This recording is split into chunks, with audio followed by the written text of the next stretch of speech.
Good afternoon and welcome to the USDA Human Nutrition Research Center on Aging's Fall Monday Seminar Series.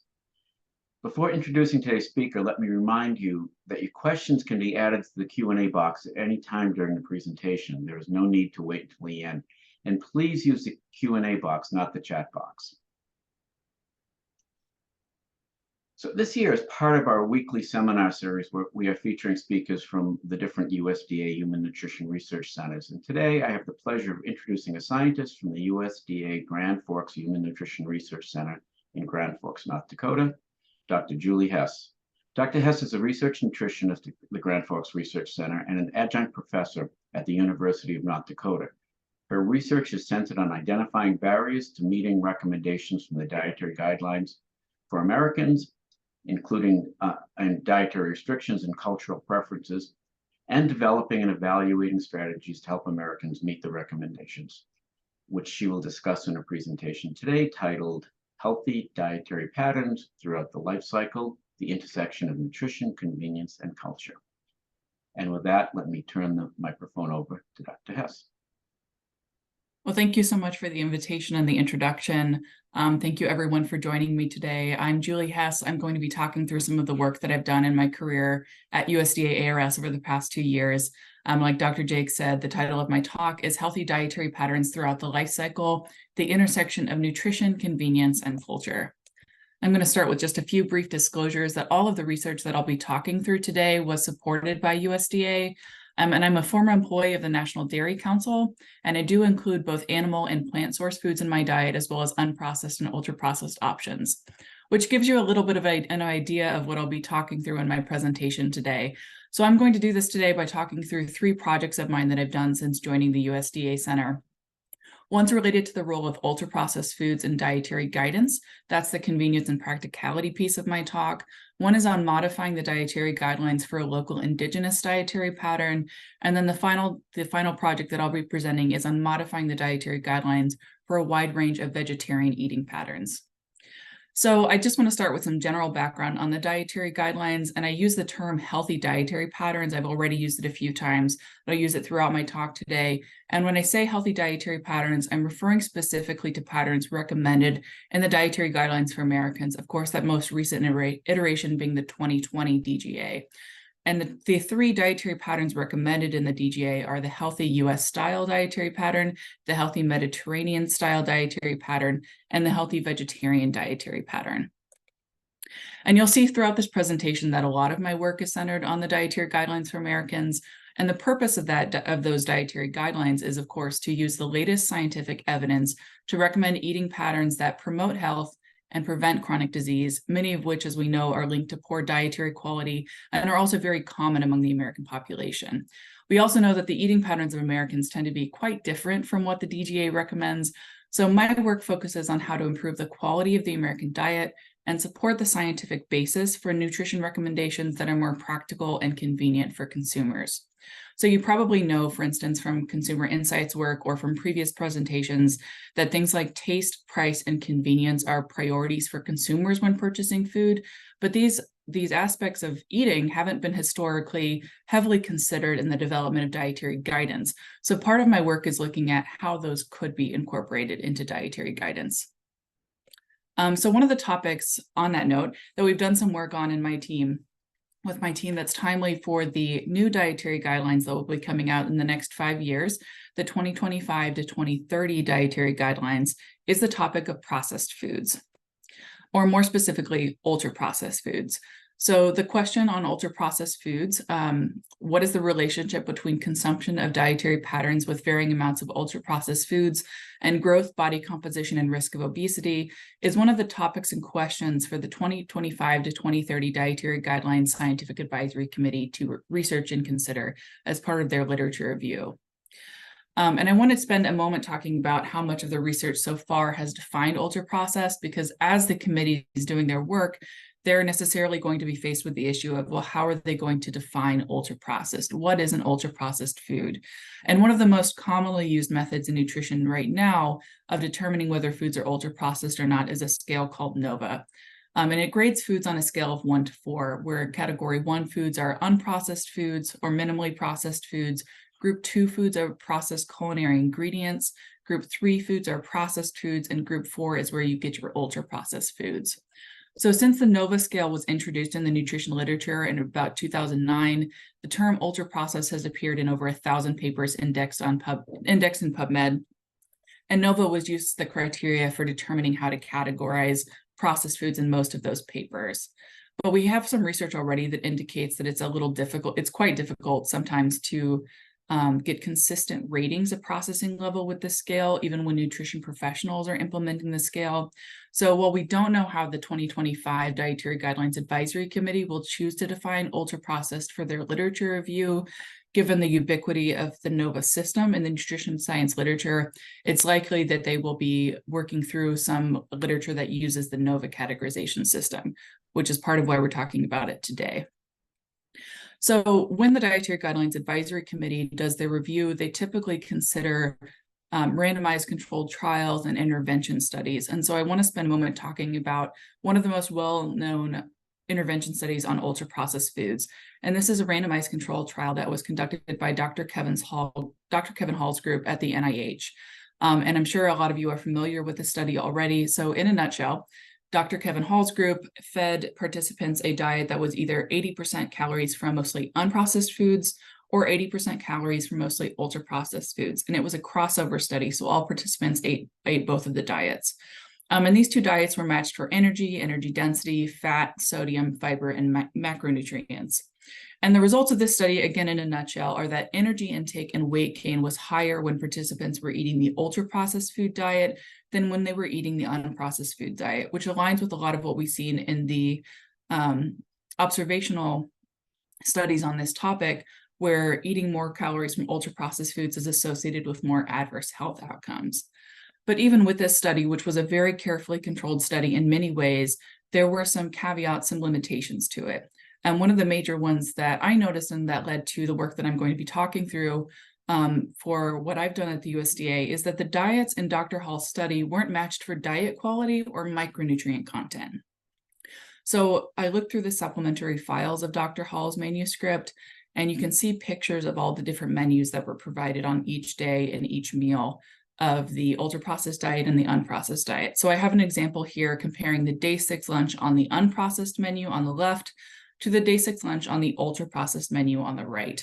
And you'll see that there's quite a few differences between the two meals. Salmon and green beans, quite different from cheeseburgers and French fries. And just thinking about the nutrient contents of these two meals, I would expect there to be pretty significant differences from eating the two of these meals, even if they are matched for energy density and sodium, etc.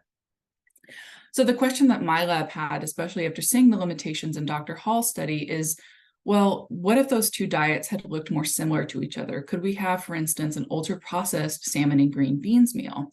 So that led us to wonder, could we build a healthy diet that aligns with dietary guidelines recommendations, but includes mostly calories from ultra-processed foods?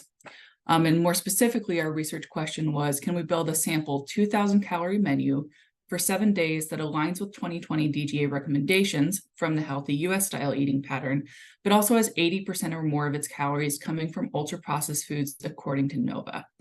The aims of this study were to use primarily commonly consumed foods. We were shooting for a healthy eating index score, so that's a measure of adherence to the dietary guidelines, of greater than or equal to 90. We wanted to make our menu that met acceptable macronutrient distribution ranges and also met recommendations for most micronutrients while still having 80% or more calories coming from ultra-processed foods, according to NOVA. So just to talk you through a little bit how we did this, one of the first steps that we had was to look at commonly consumed foods to try to make this menu as realistic as possible to what Americans actually eat. So we came up with a list of commonly consumed foods from each food group that was taken from the Food Pattern Modeling Report published as part of the 2020 Dietary Guidelines. So the Food Pattern Modeling Report from 2020 is based off of 2015 to 2016 NHANES data. So according to that data from 2015-2016, these are just a couple examples of the most commonly consumed whole fruits, starchy vegetables, whole grains, and refined grains among Americans. And I want you to pay attention to the whole fruits because that's the example we're going to carry through to the next slide. So the most commonly consumed whole fruits by Americans are apples, oranges, bananas, and blueberries. So once we had these commonly consumed foods, our next step was to try to identify ultra-processed versions of these commonly consumed foods. So going back to those whole fruits, the ultra-processed versions of these whole fruits were banana chips, canned mandarin oranges, dried blueberries, and applesauce. So these are the ultra-processed versions that my lab identified, and we also identified versions for all of the different foods that are commonly consumed by Americans. But we didn't want my lab's determination of what seemed to be a category 4 food or an ultra-processed food to be the end determination for what should be included in our menu. And because we know that there's been a variability of interpretations of NOVA categorizations of different foods, after our team drafted a list of what we thought would be ultra-processed versions of each of the commonly consumed foods, we actually recruited 3 experts on using the NOVA categorization system, and we sent them a survey similar to what you see on this slide. So for every single item we identified that we thought was probably ultra-processed, we actually sent it out to experts. They were given a generic name for the food, like you see here, as well as a list of ingredients, and then they were asked to say, is this food category 1 in NOVA, 2, 3, or 4? And we had to see consensus from 2 out of our 3 expert graders in order to include it in our menu as an ultra-processed food. And similarly, since we wanted our menu to also align with dietary guidelines recommendations, we sent a similar survey to 3 dietary guidelines experts. And we asked them to say, could this food be considered part of dietary guidelines recommendations for the dairy group, for the grains group, for whatever food group? So you probably know that not all foods and beverages are part of recommended dietary patterns. So for instance, we have the dairy group in the dietary guidelines, but it doesn't include all dairy foods. You can't have a serving of heavy cream or cream cheese and consider it a serving of the dairy group. So that would be an instance where if we had, could this heavy cream be considered part of the dairy group, we would expect our graders to say no. So in short, what we had is we had people look at the NOVA categorizations and how fit these foods were for use in a dietary guidelines diet, also getting consensus from 2 or 3 graders before we moved forward with creating our menu. So here I have an example of one day of the menu. On the left is the ultra-processed dietary guidelines menu. On the right is the original My Pyramid menu that we fit our different ultra-processed food versions into after they had been vetted by our NOVA graders and by our DGA graders. And you'll see that these menus are pretty closely matched with a few exceptions. So one of them is, if you look at the lunch meal on day 2, you'll see that there's avocado on the original My Pyramid menu, and we replaced it with an ultra-processed guacamole product on our DGA NOVA menu. And then for dinner, we replaced the lasagna noodles with gluten-free pasta, which in this case was an ultra-processed food. But there are very few other swaps here. And you'll see that on the ultra-processed DGA menu, there are some items with asterisks next to them. Those indicate either foods that were not rated by our graders, so we considered them less processed food to be extra conservative here, or these were foods that were categories 1 to 3 in NOVA, but we still wanted to include to make sure that our menu was realistic. So you'll see, for instance, there's iceberg lettuce on the taco salad. It seemed wrong to have a taco salad like this that didn't have lettuce, but that's of course an unprocessed food, so we went ahead and included it on our ultra-processed menu. If you have questions about how some of these foods could possibly be ultra-processed, I'd encourage you to take a look at the ingredients in some of the food products that you have at home. Check out the supplementary files from our manuscript, and I have a few examples from the supplementary files on this slide. These are just a couple of the reasons that these foods were labeled as ultra-processed by our NOVA graders. And I know there's some room for discussion here on whether these are adequate reasons for putting these foods in the category 4, but these are some of the generally nutrient-dense foods that would be considered ultra-processed per NOVA because they contain certain additives in them. And those, of course, would be the bolded and underlined items here. So our final menu had 91% of its total calories coming from ultra-processed foods, which meant we had 9% of calories from categories 1 to 3 in NOVA, your unprocessed, minimally processed, or processed foods. We had all of the macronutrients in our menu within the acceptable macronutrient distribution ranges. So for instance, we had 22% calories from protein, 7% calories from saturated fatty acids, and about 6% calories from added sugars. So all well within dietary guidelines recommendations. We also had adequate amounts of most nutrients of public health concern. So we had plenty of calcium, fiber, and potassium. We were a little low on vitamin D as well as vitamin E and choline, but these are often low in most dietary patterns, even in the original DGA dietary patterns, because these can be difficult to get through food sources. But we were adequate in all other micronutrients. And our final healthy eating index score, or the measure of how closely our ultra-processed diet aligned to the DGA, was 86 out of a possible 100 points.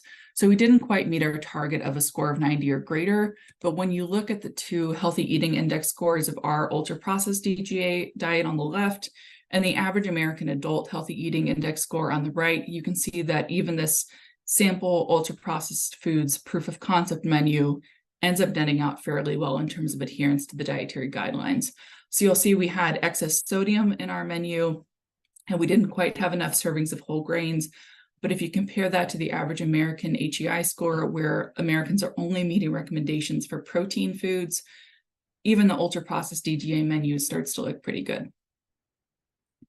So we concluded from this work that healthy dietary patterns based on 2020 dietary guidelines recommendations can include most of the energy from foods classified as ultra-processed by NOVA and still contain enough macronutrients and most micronutrients. So NOVA as a categorization system can't be used as a proxy determinant for diet healthfulness. And as I've alluded to already, NOVA categories don't reflect nutrient density. So these are just a few examples of foods that are recommended in the dietary guidelines, but can be considered ultra-processed depending on what additives are present in them. So this is all fruit-flavored yogurt, some canned greens and beans, most tofus, some peanut butters, etc. And so this is a proof of concept work only at this point. We do have more plans in progress to continue moving forward with this area of food processing and nutrition, especially thinking about dietary guidance. But some of the discussion on ultra-processed foods and dietary patterns indicates that there's a lot more work needed besides looking at nutrients, looking at healthy eating index scores, or even looking at food intake, because there are so many other reasons that consumers, and I'll include myself here, choose to buy processed foods and even ultra-processed foods. So there's an entire other area of research, behavioral research, to explore with regards to these foods and how they do or don't or can or can't improve diet quality. What is their impact on food access, on food security, on food sovereignty, on food systems? There's any number of questions to still be explored with the processed foods and nutrition question. And with that, I'm going to close out that section and change gears here to talk about another healthy eating pattern project that's happening at the Grand Forks Human Nutrition Research Center around indigenous foods. So as you may know, if you've ever had the joy of visiting North Dakota, the Grand Forks Center is located within close geographic proximity to several federally recognized tribal communities. And you may know that these communities tend to experience higher rates of health disparities than surrounding areas, in part due to a forced transition away from traditional diets. So we've been asked as a center to contribute to research to partner with these communities and work towards improving population health. And one of the studies that we'll be conducting here soon is an intervention study that's being led by my colleague, Dr. Dale Brunell, who's a postdoctoral fellow here at the Grand Forks Center, and his advisor, our center director, Dr. Jim Remick. So forced movement from ancestral lands to reservations led to dramatic changes in diet among the Great Plains Indians, which may have contributed to health problems in this population, including diabetes, heart disease, and obesity. So the objective of this intervention study is to assess whether consuming a more traditional diet impacts physical activity. This is where my team comes in. What is a traditional diet? What does a healthy diet that's based on traditional indigenous foods local to the Northern Great Plains area look like? So to develop this diet, which will be again used in this intervention study, we're collaborating with partners at the United Tribes Technical College in Bismarck, North Dakota, the University of North Dakota, and the USDA-ARS Mandan Center to develop a diet that includes three key factors. One, we want our diet to align with nutrient levels in the dietary guidelines for Americans' healthy US-style eating pattern. So, you know, the dietary guidelines eating patterns have both food groups and then a certain amount of nutrients in them. We're not trying to align with food groups, we're trying to align with nutrients. And I'll explain a little bit later why that is.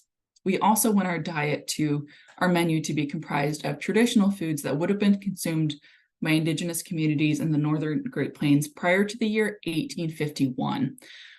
Why is the year 1851 important? This is when reservations were established. So this is when those indigenous food systems would have been totally disrupted. So there were two important treaties that affect the Northern Great Plains Indians. In 1851, this was the Treaty of Traverse des Sioux and the first Treaty of Fort Laramie were both instituted in 1851. And these treaties both created reservation systems, provided for allotments. They formed nations of disparate tribes and then forever altered the way of life for the Great Plains Indians. And these are treaties that are specific to communities in what is now North Dakota and Minnesota. So that's why we're looking at, and we're defining indigenous as foods that would have been consumed before 1851 by these communities. And finally, another important factor for our menu, because it will be served as part of an intervention study, is that it needs to be practical to cook in a commercial kitchen and package for participants to pack up in a cooler and then be able to reheat and enjoy at home. But I do want to spend a moment to talk about the groups whose foodways we're utilizing as the basis of our menu. That's going to be the Mandan, the Hidatsa, the Arikara, the Lakota, the Western Dakota, Eastern Dakota, and the Ojibwe nations. So the picture here, excuse me, is actually a Hidatsa woman using a horn rake. And I'm going to talk about this photo a little bit more in a few moments. But before I do that, I do want to share some of the steps we're taking to work on this menu, to build this menu, as well as the many folks who are involved in the creation of it. I know there's a lot on this slide, there's a lot happening on this slide, but I think it's important to show that we are doing our best to perform due diligence to collaborate with the communities nearby and ensure that we're using truly indigenous foods. So we've developed a multidisciplinary approach to develop our healthy indigenous diet. So some of the interesting pieces here, especially interesting and unique pieces for a nutrition project, is that we're working with a historian. So like I said, the indigenous foods we use, we're aiming to use foods that would have been consumed before 1851. So we're actually working with a historian from the University of North Dakota who's researching and developing a list of foods, ingredients, and recipes that would have been commonly used and consumed by indigenous people in the Northern Great Plains before the year 1851, which again established reservations and destroyed local traditional indigenous food systems. So we're looking for foods that would have been consumed before then. And then our team of nutrition scientists and research dietitians at the Grand Forks Center, along with our research kitchen staff, will collaborate with representatives from the United Tribes Technical College to build a nutrient-dense menu from these foods and beverages that would have been consumed before 1851. And this is going to be based on the nutrient composition of that 2020 Dietary Guidelines Healthy US-Style Dietary Pattern. And then proper techniques for preparing recipes, what should they look like, what should they taste like. These are going to be shared with our dietary core staff at the Grand Forks Center by Indigenous leaders, including an Indigenous chef. I do want to take a moment to talk about some of the historical sources. How are we figuring out whether foods would have been consumed before 1851 in our area? So just to highlight a few of the sources that we're using, on this slide, there's a picture, just a brief screen grab from the account of a white man who lived among the Ojibwe for about 30 years and kept a record of all of the Ojibwe words that he learned during his time living with that tribe. So one of the ways, this was published back in 1830, I believe. So one of the ways that we're determining whether foods would have been consumed at that time is to look at vocabulary words that John Tanner, this captive, kept note of. So he has several words listed here for different fish that he recounts in his 1830 publication.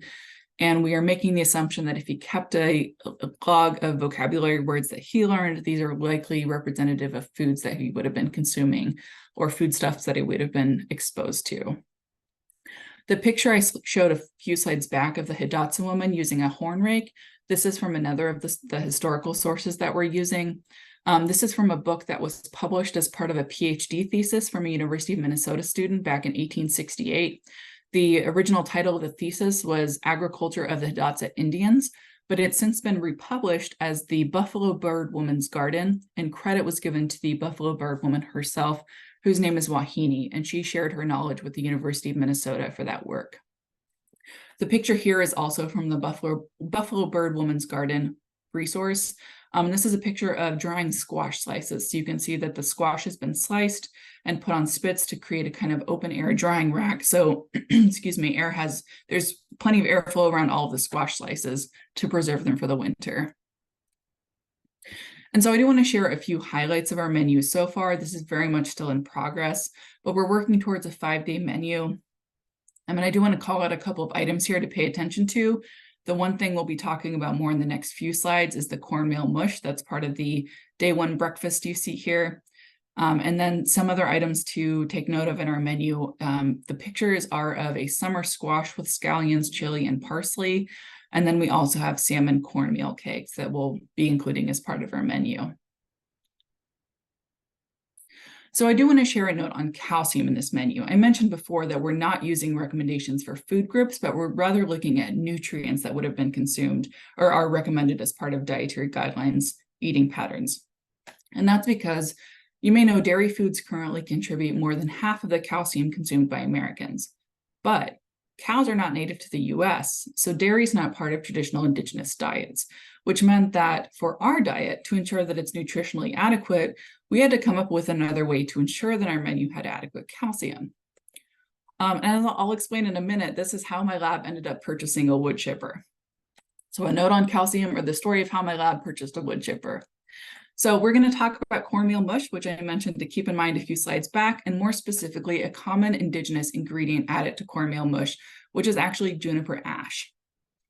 So we're exploring the possibility of producing and adding juniper ash to our intervention menu to ensure that it provides amounts of calcium comparable to current recommendations. And we acknowledge, I have the asterisks here to remind myself to acknowledge that we don't actually know what the calcium needs of indigenous populations are. We're ensuring adequate calcium in this diet to match recommendations, but we know that these have largely been developed without the inclusion of native populations in the studies that have been used to develop them. So juniper is native to North Dakota, and it's commonly added to corn mush as both a flavoring and a fortificant, and it's quite rich in calcium. From the literature that's been published, which extends from the 1980s up until 2017, although there's not a lot out there, our estimates is that there's about twice the amount of calcium in 1 teaspoon of juniper ash than what you would find in 1 cup equivalent of milk. So there's around 650 milligrams of calcium per teaspoon of juniper ash. So we know that juniper ash was actually mainly consumed by the Navajo people in the southwest area of what is now the US, but ash was added as a seasoning to food in our region as well. So we don't have historical proof at this point yet that juniper ash specifically was added to foods in our region. It does seem reasonable because ash was added to so many foods, so we are pursuing it at this time.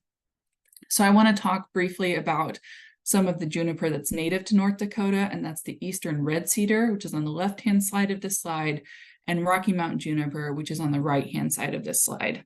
So we've been able to get samples of both the eastern red cedar and the Rocky Mountain juniper, and we are in the process of getting them into a form that we can get them tested for potential pesticide residues, for toxic elements, for nutritive elements, to make sure that it actually can provide what we hope it will provide in our menu, and to make sure that it's safe to include in our menu.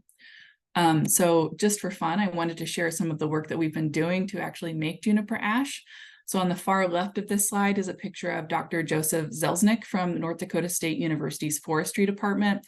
He's provided the branches for our study from both Rocky Mountain juniper and eastern red cedar. This is actually a picture that was taken just last week. I did not realize I would be going to NDSU to help cut down a Rocky Mountain juniper tree, but it was about to be removed from the NDSU campus anyway, so we were allowed to take it back to Grand Forks and use it in our study. This is a Rocky Mountain juniper tree that Dr. Zelznick is cutting down in this picture. So it's not pictured here, but these branches that we've cut down from the tree were then stripped of their bark by a dedicated team of student research assistants. They were run through the wood chipper. You can see the picture of my lab's beautiful wood chipper in the second picture here. And then they were dehydrated, put in a muffle furnace, and then turned into this beautiful bright white ash at the very end.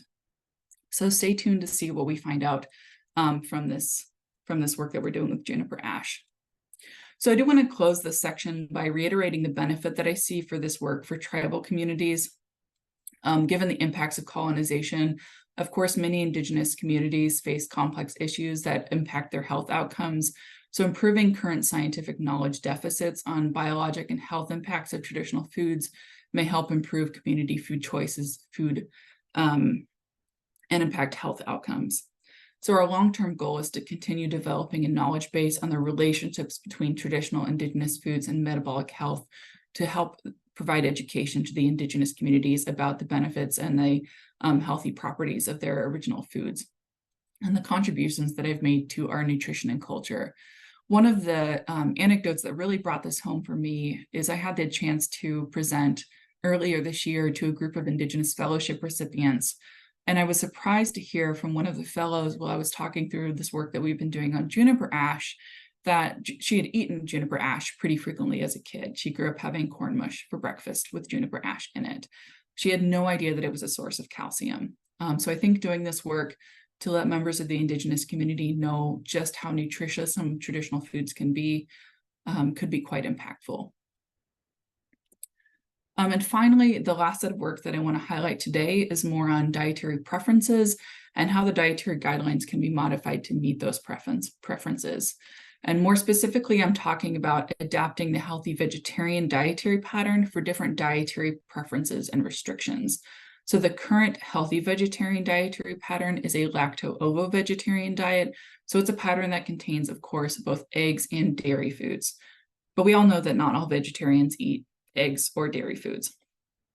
But the dietary guidelines are intended to provide recommendations for nutritious diets for all healthy Americans, which still includes those Americans who choose not to consume dairy or eggs for whatever reasons. So my lab conducted a series of food pattern modeling studies, and we'll talk about that more in the next few slides, to assess whether the healthy vegetarian pattern from the 2020 DGA could be adapted for dairy-free vegetarian patterns or ovo-vegetarian patterns, egg-free vegetarian patterns, or lacto-vegetarian patterns, as well as pescatarian and vegan diets, while still providing enough nutrition for adults eating a 2,000 calorie diet. So you may know that the 2010 dietary guidelines did include a vegan dietary pattern, but if you take a close look at this dietary pattern, it does include eggs, and it includes several dairy alternatives that are not currently recognized as part of the dairy group. So they're items besides fortified soy milk and soy yogurt. So it was unclear to me, at least, if this diet was evaluated for nutrient content. So that's something that we did with this project. So I do want to talk a little bit about food pattern modeling before I dive into the work that we did. So food pattern modeling is the process that the Dietary Guidelines Advisory Committee uses to determine the amounts of different food groups that are needed to meet nutrient needs within a given energy range. So for instance, to meet nutrient needs, how much soy product is needed in a 2,000 calorie healthy vegetarian dietary pattern. And I'm going to go over this slide very briefly since I'm sure some folks are familiar with it. But there are lots of resources out there if you're not familiar with it and want to learn more. So we're going to start by taking a look at the information on this slide, and we're going to continue to use the processed soy group as an example for the next few slides. So that's where I'd like you to draw your attention on this slide right now. So this slide shows how much of each soy food, and here at processed soy products are tofu and processed soy, are consumed by Americans in different age ranges according to NHANES data. So like with the ultra processed food project before, because this is coming from the 2020 DGA, the NHANES data being represented here is 2015 to 2016 NHANES data. So you can see in those first couple of columns for Americans ages 2 and older, 1.78% of total calories from Americans in this age range is consumed as processed soy products. Most of that as processed soy and some of that as tofu.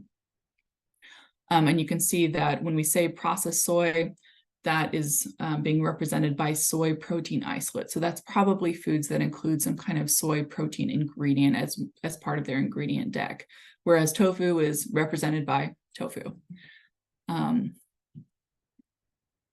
So you have your tofu and your processed soy product. And they're combined together. The nutrient profile of the tofu and of the soy protein isolate are actually combined together to create the soy products group. That's one of the food groups recommended in the DGA, the healthy vegetarian dietary pattern in this case.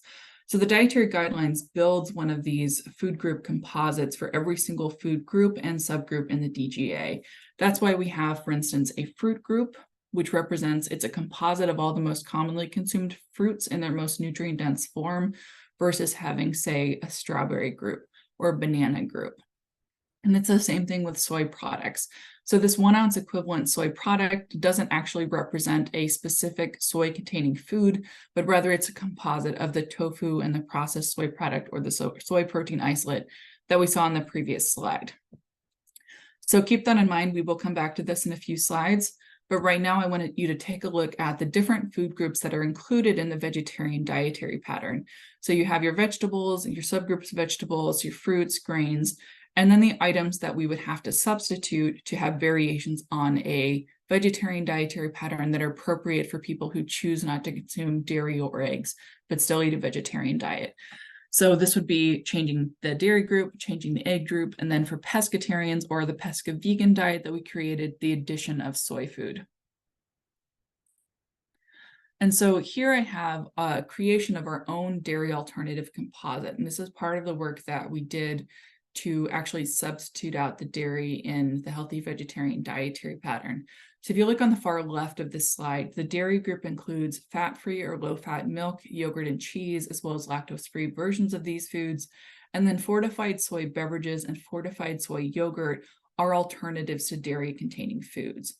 So what we did is we took this original dairy food composite, which has milk, yogurt, and cheese, as well as a little bit of representation from soy milk nutrients, and we replaced it with all soy milk and all soy yogurt to create what we called our dairy alt composite. And this is a 1 cup equivalent serving of what a combination of just soy milk and soy yogurt nutrients would look like. So the nutrient available here reflects only what's in soy milk and soy yogurt, and the few items that have asterisks next to them, those were items that were only included in the nutrient profile of soy milk because there wasn't a complete nutrient profile for fortified soy yogurt at the time that we were doing this research. So that's our dairy alternative group. And then if we move on from there to take a look at what the final food group amount of servings of each food group that you have in the healthy vegetarian dietary pattern, the original one at 2,000 calories in the middle of this slide, and then just our vegan model on the right hand of this slide, you can get an idea of how we went about kind of taking out the dairy or the eggs or both from this healthy vegetarian dietary pattern. So you can see we substituted out the dairy foods for our dairy alt composite. So 3 cup equivalents of dairy became 3 cup equivalents of our dairy alt composite. And then the 3 ounce equivalents per week of eggs, we turned into 1 additional serving of beans, peas, and lentils, 1 additional serving of soy products, and 1 additional serving of nuts and seeds per week to ensure that the amount of protein foods actually stayed consistent, but the source of those protein foods changed to align with vegan versions of protein foods. And so some of the results that we saw, protein decreased by about 10% in the ovo-vegetarian and vegan models. Fat actually increased in the ovo-vegetarian and vegan models. And then most macronutrients didn't change. So carbohydrates, fiber, and saturated fat changed less than 10% in the ovo-vegetarian and vegan models. And we didn't see any macronutrient changes that were greater than 10% in our pescatarian or in our lacto-vegetarian models. And to take a look at micronutrients, we did see an increase actually in iron, riboflavin, niacin, and vitamin K, which was pretty interesting in our ovo-vegetarian and vegan models. And that's largely due to the nutrient profile of the plant-based dairy alternative group that we used. So if you're curious about that, I'd encourage you to take a look at the paper that we published in Journal of Nutrition. And then we also saw higher amounts of copper, vitamin D, and vitamin B12 in the ovo-vegetarian and vegan models. So the B12 is also due to the dairy alternative composite, and I think copper was higher in the fortified soy beverage, so that's why the copper increased as well. Zinc and sodium decreased in the ovo-vegetarian and vegan models. We also saw a decrease, which we expected, in cholesterol. There was also a decrease in phosphorus. We saw an increase in choline in the ovo-vegetarian model, a decrease in the lacto-vegetarian model that I believe is due to removing or adding back in eggs. And then we saw an increase in selenium in the pescatarian model, which is the vegetarian dietary pattern, which we removed a refined grains group from and added seafood servings. So then we saw very few changes in most of the other micronutrients, changes of less than 10% in amounts of calcium, magnesium, potassium, vitamin A, vitamin E, vitamin C, thiamine, B6. And all these comparisons are between the adaptations that we made and the original healthy vegetarian dietary pattern at the 2,000 calorie level. So this work on pregnancy and lactation that we've done with variations on vegetarian diets is currently under review, but I did want to share a little sneak peek while we wait for that to be published. So we've modeled out variations of vegetarian dietary patterns for pregnancy and lactation as well, because the DGA in 2020 was the first one to recommend dietary patterns for these two life stages. And while pregnancy and lactation are often grouped together, and I have actually grouped them together on this slide, there are distinct nutritional recommendations for pregnancy and lactation separately. So for instance, you likely know folic acid and iron needs tend to decrease during lactation relative to pregnancy recommendations. And we know that maternal nutrient status during lactation can impact the vitamins and minerals that are provided in human milk. So one of the interesting things that we did with modeling out for pregnancy and lactation, these different vegetarian patterns, is since we know that most pregnant and lactating people tend to continue to take prenatal supplements, in addition to having our models of what the diets themselves, what the foods would provide, we also created an average prenatal supplement based off of the dietary supplement label database, products available at retail that are labeled for use in pregnant or prenatal populations, to see what these vegetarian patterns looked like before and after removing dairy and eggs, and before and after the consideration of adding a supplement. So it was interesting also for me to learn that there's not a standard prenatal vitamin out there. There's not a standard prenatal supplement. So there was a ton of variation, which is why we created a sample average one. So a couple other sneak peeks about this work is that the results were pretty similar to other life stages and dietary patterns with or without animal source foods. They were persistently low in certain micronutrients, vitamin D, vitamin E, and choline among them. And then without the addition of the prenatal supplements, the iron levels that were provided by these vegetarian iterations were too low during pregnancy, unless, of course, there was a prenatal consumed as well. So the impact of this work, it's a little bit challenging to grasp the significance of the variations of dietary patterns in the greater context of American diets. So we don't actually have that much information on how many Americans follow vegetarian diets of any kind. NHANES stopped asking questions about self-identified eating patterns in 2010. And to my knowledge, that's the latest information that we have on how Americans actually describe their eating patterns. So the estimates that we have right now indicate that somewhere between 2 and 6% of Americans might follow vegetarian diets, but we also know that there's a lot of interest in plant-based eating and increasing sales of plant-based foods. We also know one of the things that I'm aware of with this work is that we used fortified soy products as our dairy alternative composite, but we know that fortified soy products are just a small part of the dairy alternatives group, and they tend to not be as popular as some of the other dairy alternatives. So that's an important thing to keep in mind, that while our research shows you can have a nutritionally adequate vegan diet adaptation of the dietary guidelines, it does still require 3 cup equivalents of soy products, fortified soy milk and fortified soy yogurt per day. That said, we did find with the inclusion of these fortified soy-based dairy alternatives, there were minimal changes required to the original healthy vegetarian dietary pattern to accommodate ovo-vegetarian, lacto-vegetarian, pescatarian, and vegan diets. And we didn't add extra food groups besides replacing our dairy alternatives. We didn't add any specialty foods, and we didn't add any supplements to meet nutrient needs, of course, with the exception of pregnancy and lactation. One of the big nutrient insufficiencies we found is that a couple of these dietary iterations didn't have sufficient zinc for males that were 51 and older, so that may be an area to pay attention to. But again, it's unclear how realistic the healthy vegetarian dietary pattern itself or these models of alternatives to the vegetarian dietary pattern are, because we don't know how many Americans are vegetarians, and of those Americans who are vegetarians, what they're actually consuming.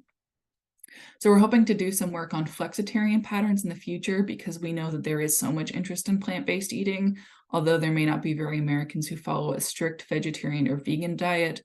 I know the Dietary Guidelines Advisory Committee is also doing some food pattern modeling work on flexitarian diets, or eating fewer servings of meat and more servings of plant-based protein, but not cutting out animal source foods entirely. So I'm excited to see where all of this work goes to support public health nutrition. And that is what I have for you today. I do want to extend a huge thank you to everyone who's worked on this research with me, and this is just a very partial list of those folks. but I'm sure you all know research is very much a team effort. So I wanted to show you who I'm talking about when I'm talking about the we. It's all of these folks who have been involved in this research and more who aren't listed on this slide today. This just scratches the surface of folks who deserve thanks for this work. So thank you, everyone. And with that, I'm going to close out and I'm happy to take questions. Thank you so much. Thank you, Julie, for a wonderful, very interesting talk. There's a couple of questions already. Let me start with a question from Richard Alpert. And he says, thank you for an excellent and clear and comprehensive presentation.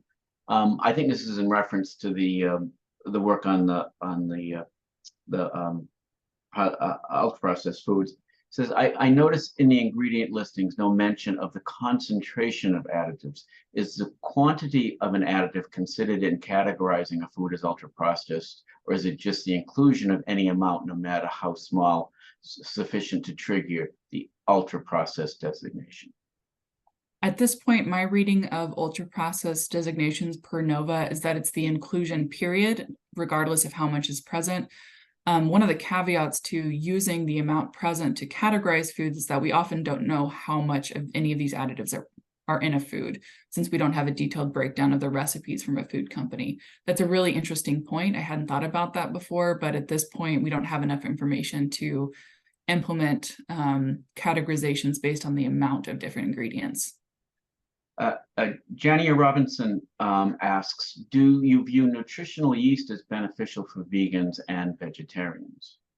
I know it can be a source of vitamin B12. It's not something that we looked at specifically in this pattern. And actually, I'm not entirely sure off the top of my head where that fits in the dietary guidelines food groups, but that is an interesting food to kind of keep in mind and look into. Thank you for mentioning that. Zhandong Wang asks, again, in reference to the ultra-processed food, although the ultra-processed food contains adequate amounts of most macro and micronutrients as shown by your study, ultra-processed food, including nutrient-dense food, its physical structure and food additives could affect gut microbiota diversity and profile and contribute to chronic disease. Could you comment on if ultra-processed food altered gut microbiome is more important factor than the amounts of macro and micronutrients in ultra-processed foods? That's an interesting question. I don't think I'm the best person to address that question. What I will say, because I'm not an expert on the microbiome, I do know that there's some work on the impact of emulsifiers on the gut microbiome. It seems that that work is in the very early stages right now. And from my understanding, that's only been done with emulsifying ingredients. And there's a lot of other ingredients that are added to foods that would make them considered ultra-processed by the NOVA categorization. That's an interesting thing to keep in mind. My takeaway primarily for ultra-processed foods right now is that we really just need a lot more research in general before we move into telling consumers what to avoid. And Johanna Dwyer asks, how about omega-3s in pregnancy and lactation? Were there any problems there, and also with iodine? Oh, those are both really good questions. So we did look at iodine. That was a little bit tricky because it's also not in a lot of the food data central foods that we reported on. So we have a whole section of our paper saying we really wanted to look at iodine, but we had a lot of limitations to figuring out how much iodine is in a lot of the foods that are included in our diet. We did mention that there are a few sources of iodine that are vegan friendly. So seaweed is a great source of iodine. Of course, iodized salt would both be vegan friendly foods. Although we know most Americans actually get a lot of their iodine from dairy foods. So that might be an interesting thing to keep an eye on with the move towards plant-based diets. In terms of omega-3s, I know we have a section on that in our paper. So Joanna, I might say stay tuned on that because I don't have that on the top of my head right now. That's a really great question. And Joanna also asked a second question, which is thanks for a very nice study. This is in reference to your work with the ultra-processed foods. Could you show us some photos of the two contrasting diets? I just wonder how much they look alike. Of our two menus? Yes. I can go back to that slide certainly, but we didn't make the menus yet. So we are hoping to do an intervention study, but we are not quite there yet. I am happy to share the menus. And Joanna, if you'd like me to send you a copy of the table where we have the full list of all the foods, I'm happy to do that too.